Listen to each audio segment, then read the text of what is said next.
50.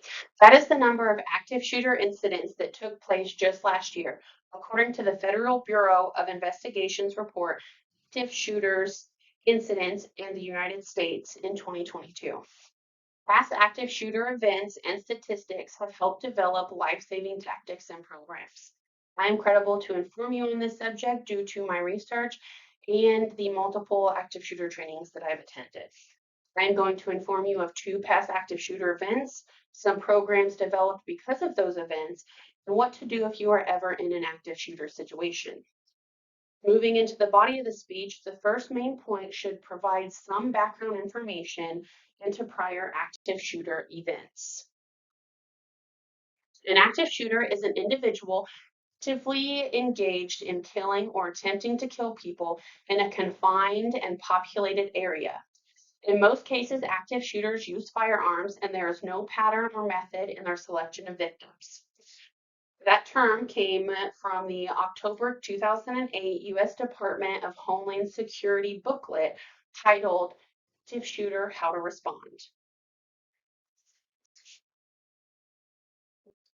April 20th, 1999. The Columbine shooting took place, killing 13 people and wounding 20 others.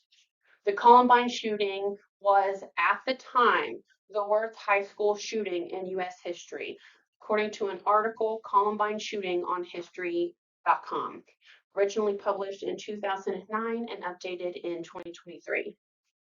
According to an article by Ray Sanchez published in 2018 on CNN.com titled How Columbine Changed the Way Police Respond to Mass Shootings, it took SWAT teams 47 minutes to enter the school after the gunfire had erupted. December 14th, 2012. Sandy Hook Elementary School shooting took place in Newtown, Connecticut, killing 20 first graders and 6 school employees, according to an article published in 2013 and updated in 2019 on History.com titled Sandy Hook School Shooting. The Sandy Hook school shooting was at the time the second deadliest school shooting in U.S. history, according to the same article found on History.com. According to an article in Newsweek titled Sandy Hook School Shooting, Timeline, Victims, Gunmen, and Aftermath by Isabel Martin in 2022, it was just 5 minutes from the start to the end. Just 5 minutes, killing 26 people. Now that the first point has provided some information of 2 past active shooter events, let's move on to what programs and tactics have been developed because of those events. Not only have police agencies changed their tactics, but there is also things that everyone can do to help. Since it took SWAT teams 47 minutes to enter the school, a lot has changed, especially according to police agencies. They've changed their policies to allow for quicker responses. For instance, my local police agency's policy, first officer on scene goes in. They do not wait for backup, and they're hoping that by saving time, they save lives as well. Referring to an article previously mentioned by Ray Sanchez at CNN.com, the lessons learned from Columbine led to a program known as Advanced Law Enforcement Rapid Response Training.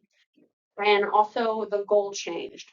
They're no longer methodically clearing room to room. They now go straight towards the sound of gunfire. The Sandy Hook school tragedy, after that took place, they created the sandyhookpromise.org. On that website, you find a program called Say Something. Say Something has 3 steps. Step 1, recognize the signs. Step 2, immediately and take it seriously. Step 3, say something. According to the U.S. Department of Justice in 2018, a study of the pre-attack behaviors of active shooters in 2000 and 2013, at least one person noticed concerning behavior in an active shooter's life.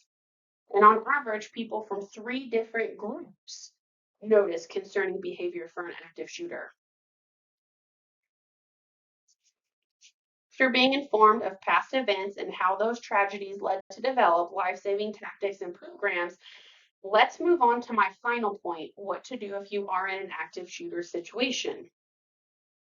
According to the U.S. Department of Justice Federal Bureau of Investigation, May 2021, 20-year review, there have been 333 incidences in 43 states from 2000 to 2019, resulting in 2,851 casualties.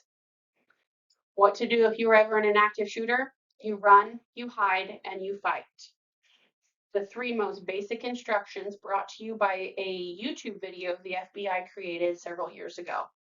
You run when there's an active threat and you can safely escape. You hide if escape is not an option. You block the door. You avoid windows. Silence your cell phone. And finally, if there's no other options and your life is in danger, only as a last resort do you fight. You call 911 when it is safe to do so. Also, always be aware of your surroundings. You never know when there's going to be an emergency. When law enforcement arrives, you also need to know what to do as well. The first officers that arrive on scene are only concerned about one thing, and that's getting to the active shooter. Rescue crews will come in after the first wave of police. Just be aware of that and try to remain calm. The same Homeland Security booklet referenced at the beginning is where you can find the information on how to act when law enforcement arrives. They state to put down any items that are in your hands, to raise your hands and spread your fingers, keep your hands visible at all times, avoid making quick and sudden movements towards the officers, avoid pointing, screaming, and yelling, and do not stop to ask officers for help. In conclusion, I hope this information is never needed, but just in case you have been informed of 2 of the deadliest active shooter events in U.S. history, some life-saving programs and procedures developed because of those events, and what to do if you ever are in an active shooter situation. Past active shooter events and statistics have indeed led to developing life-saving tactics and programs.